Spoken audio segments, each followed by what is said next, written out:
नमस्कार। कभी सोचिए कि आपने अपनी शादी के लिए एक केटरर को बुक किया है और वो खाना लेकर शादी खत्म होने के बाद अगले दिन पहुंचता है।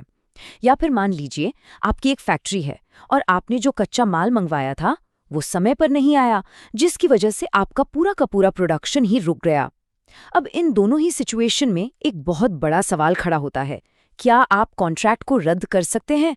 क्या आप कह सकते हैं कि अब मुझे ये सर्विस या ये सामान नहीं चाहिए? आज हम इसी बड़े और जरूरी सवाल का जवाब ढूंढेंगे।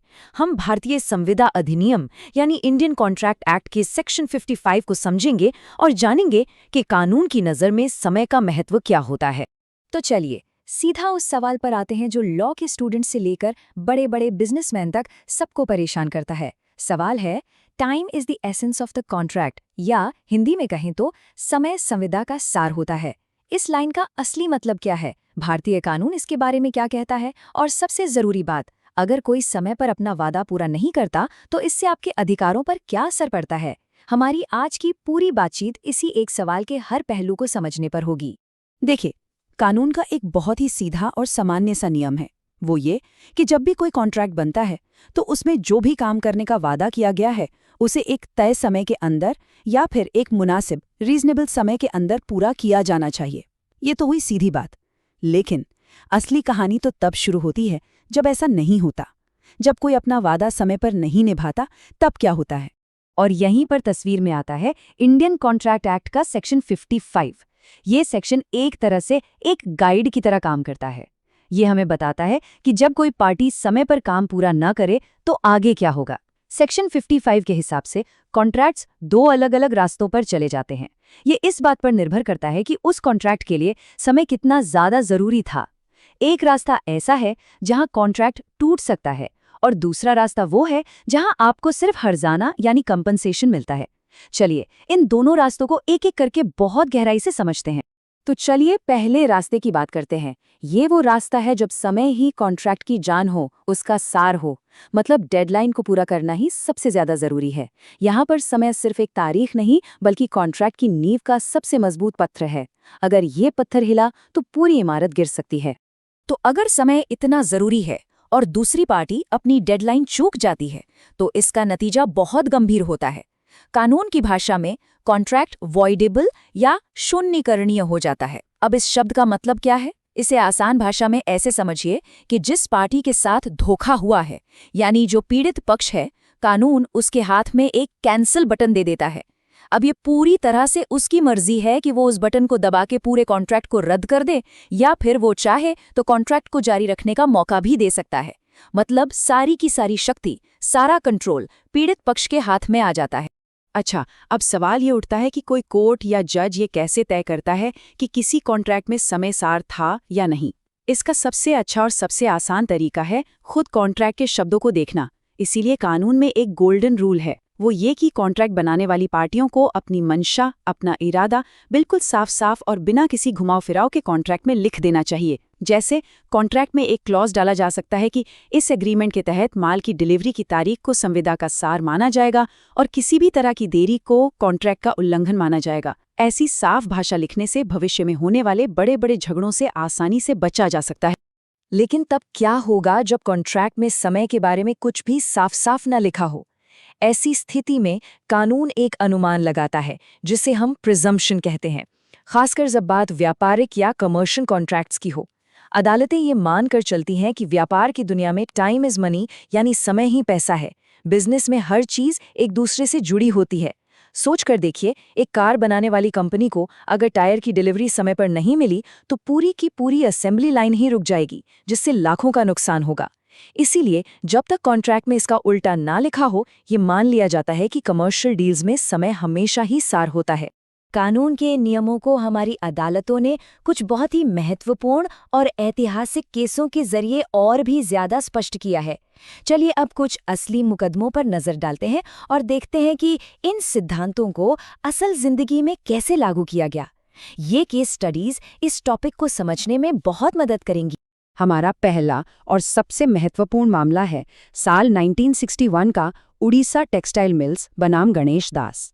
ये एक लैंडमार्क केस है, क्योंकि इसी केस में कोर्ट ने वो 3 मुख्य शर्तें बताईं जिनके आधार पर यह तय किया जाता है कि किसी कॉन्ट्रैक्ट में समय सार है या नहीं। तो इस मामले में अदालत ने हमें 3 बातें बताई। पहली, जब पार्टियों ने कॉन्ट्रैक्ट में खुद ही साफ साफ लिख दिया हो कि समय सार है, ये तो सबसे सीधी स्थिति है। दूसरी, जब देरी होने से सीधा सीधा नुकसान हो रहा हो, मतलब delay operates as an injury. इसका एक बढ़िया उदाहरण है, अगर किसी ने सर्दियों में बेचने के लिए गर्म कपड़ों का ऑर्डर दिया और वो डिलीवरी गर्मियों में हो तो उन कपड़ों का क्या फायदा? यहाँ देरी से सीधा नुकसान है। और तीसरी स्थिति, जब कॉन्ट्रैक्ट का स्वभाव ही कुछ ऐसा हो कि समय पर काम होना बेहद जरूरी है। इसका क्लासिक उदाहरण है शादी का केक या केटरिंग। अगर ये चीजें समय पर नहीं आईं तो बाद में उनका आना या ना आना बराबर है, उस काम का मकसद ही खत्म हो जाता है। चलिए अब दूसरे केस पर आते हैं। ये है बदरुद्दीन बनाम तुफैल अहमद 1963 का मामला। ये केस उस सिचुएशन को साफ करता है जब कॉन्ट्रैक्ट में समय के बारे में कुछ खास लिखा ही नहीं गया हो, यानी कॉन्ट्रैक्ट इस मुद्दे पर चुप हो। इस केस में अदालत में एक डिफ़ॉल्ट नियम बना दिया। कोर्ट ने कहा कि अगर कॉन्ट्रैक्ट में कुछ नहीं लिखा है तो कानून ये मानकर चलेगा कि समय सार नहीं था। और अगर कोई पार्टी ये कहना चाहती है कि नहीं, समय तो बहुत जरूरी था, तो ये साबित करने की जिम्मेदारी, जिसे हम बर्डन ऑफ प्रूफ कहते हैं, उसी पार्टी पर होगी। उसे कोर्ट को सबूतों के साथ ये दिखाना होगा कि पार्टियों का इरादा समय को जरूरी बनाने का ही था। अच्छा, तो अब तक हमने पहले रास्ते को समझ लिया। अब चलिए उस दूसरे रास्ते की तरफ चलते हैं जहां समय कॉन्ट्रैक्ट का सार नहीं होता। यहां पर अगर कोई देरी हो जाए तो क्या होता है? क्या यहां भी कॉन्ट्रैक्ट कैंसिल हो जाता है? यहीं पर दोनों रास्तों का सबसे बड़ा फर्क सामने आता है। जब समय सार नहीं होता तो पीड़ित पक्ष कॉन्ट्रैक्ट को रद्द नहीं कर सकता। वो ये नहीं कह सकता कि अब मुझे ये कॉन्ट्रैक्ट चाहिए ही नहीं। तो फिर सवाल उठता है कि उसे मिलता क्या है? उसे उस देरी की वजह से हुए नुकसान के लिए मुआवजा यानी कॉम्पनसेशन मांगने का अधिकार मिलता है। मतलब कॉन्ट्रैक्ट तो चलता रहेगा, लेकिन देरी करने वाली पार्टी को हर्जाना भरना पड़ेगा। ये एक बहुत ही जरूरी अंतर है और अक्सर एग्जाम्स में भी पूछा जाता है। अगर ये पूरा विश्लेषण इन मुश्किल कॉन्सेप्ट्स को समझने में आपकी मदद कर रहा है तो इस कोशिश को सपोर्ट करने के लिए वीडियो को लाइक और चैनल को सब्सक्राइब जरूर करें। लेकिन असल जिंदगी में कॉन्ट्रैक्ट्स हमेशा इतने सीधे साधे नहीं होते। अक्सर कुछ पेचीदा सवाल सामने आते हैं, जैसे क्या होगा अगर दोनों पार्टियां मिलकर डेडलाइन को आगे बढ़ा दें, या क्या कोई एक पार्टी बाद में खुद से ही समय को सार बना सकती है। चलिए इन दिलचस्प सवालों के जवाब भी जानते हैं। तो पहला सवाल ये है कि अगर कॉन्ट्रैक्ट को पूरा करने के लिए समय सीमा को बढ़ा दिया जाए तो इसका क्या असर होता है? क्या डेडलाइन बढ़ाने के लिए राजी हो जाने का मतलब ये है कि अब समय उतना जरूरी नहीं रहा? इसका जवाब कानून में बिल्कुल साफ है, नहीं। अगर समय शुरुआत से ही कॉन्ट्रैक्ट का सार था तो डेडलाइन बढ़ाने से उसका महत्व खत्म नहीं होता। इसे ऐसे समझिए कि आपने बस गोल पोस्ट को थोड़ा आगे खिसका दिया है, लेकिन खेल के नियम अभी भी वही हैं। जो नई डेडलाइन तय हुई है वो अब उतनी ही महत्वपूर्ण हो गई है जितनी पुरानी वाली थी। और अगर कोई उस नई डेडलाइन को भी चूक जाता है तो उसके नतीजे भी वही होंगे जो पहले होते। अब एक और मजेदार और प्रैक्टिकल सवाल, क्या कोई एक पार्टी कॉन्ट्रैक्ट बन जाने के बाद अपनी तरफ से समय को सार बना सकती है? मान लीजिए कि जब कॉन्ट्रैक्ट बना था तब समय इतना जरूरी नहीं था, पर बाद में एक पार्टी नोटिस भेजकर कहती है कि अब ये काम 15 दिन में खत्म करो वरना कॉन्ट्रैक्ट कैंसिल। क्या ऐसा किया जा सकता है? इसका जवाब भी है नहीं। एक कॉन्ट्रैक्ट 2 या 2 से ज्यादा लोगों के बीच की आपसी सहमति होता है। इसीलिए इसके किसी भी बुनियादी नियम को कोई एक पार्टी अकेले नहीं बदल सकती।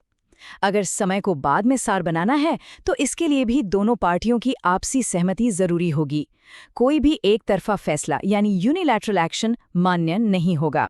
अब कुछ खास अपवादों यानी स्पेशल कंसिडरेशंस को भी समझ लेते हैं जो बहुत जरूरी हैं। पहला है अचल संपत्ति, यानी जमीन, घर या दुकान के सौदों से जुड़ा हुआ। हरिदास सूद बनाम नरेंद्र सिंह ओबेरॉय केस में कोर्ट ने साफ कहा कि ऐसे मामलों में आम तौर पर यह माना जाता है कि समय सार नहीं है। इसके पीछे वजह यह है कि जमीन जायदाद के सौदे बहुत जटिल होते हैं। उनमें सरकारी कागजात, लोन और कई तरह की फॉर्मेलिटीज होती हैं जिनमें अक्सर उम्मीद से ज्यादा देरी हो जाती है। दूसरा महत्वपूर्ण पॉइंट वेद प्रकाश गुप्ता बनाम शिशुपाल सिंह केस से आता है। कोर्ट ने कहा कि कॉन्ट्रैक्ट में सिर्फ कोई तारीख लिख देने से ही समय अपने आप सार नहीं बन जाता। ये देखना ज्यादा जरूरी है कि क्या पार्टियों का असली इरादा उस तारीख को एक अटल डेडलाइन बनाने का था या सिर्फ एक अंदाजन तारीख तय करने का। तो चलिए, अब तक हमने जो कुछ भी विस्तार से समझा है उसके सबसे जरूरी पॉइंट्स को एक साथ समेट लेते हैं ताकि सब कुछ दिमाग में अच्छे से बैठ जाए। ये टेबल सेक्शन 55 की पूरी कहानी को बिल्कुल साफ साफ दिखाती है। याद रखने वाली सबसे मुख्य बात यह है, अगर समय सार है यानी हमारा रास्ता ए, तो पीड़ित पक्ष के पास कॉन्ट्रैक्ट को रद्द करने का एक बहुत शक्तिशाली अधिकार आ जाता है। लेकिन अगर समय सार नहीं है यानी रास्ता बी, तो अधिकार कॉन्ट्रैक्ट रद्द करने का नहीं बल्कि देरी से हुए नुकसान के लिए मुआवजा मांगने का होता है। कॉन्ट्रैक्ट कानून में ये एक बहुत ही बुनियादी और ज़रूरी फ़र्क है।